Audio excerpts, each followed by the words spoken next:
हमें मुंगेर जिला के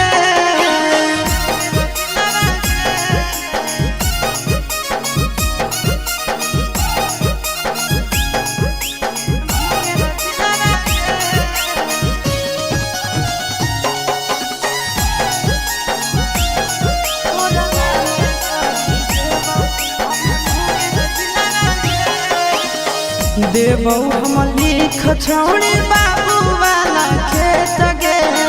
झाझा में माजा दूनो लेवई भर पेट गे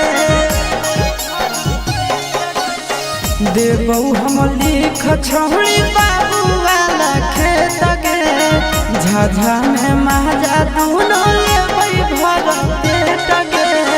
कुछ के ना कमी होवे देवौ सिलवा कुछ के ना कमी होवे देवो सिलवा के तोरे नाम करी देवो से खपूरा जिलवा के तोरे नाम करी देवो छौड़ी बाका जिलवा के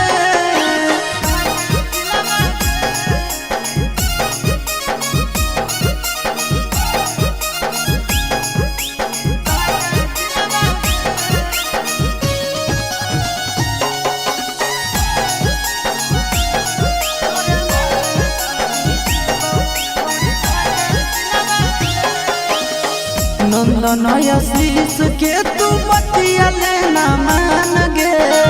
बीके सचंदनवा के तू मन जान गे नंदन आशीषवा के तू बतिया लेना मान गे बीके सचंदनवा के तू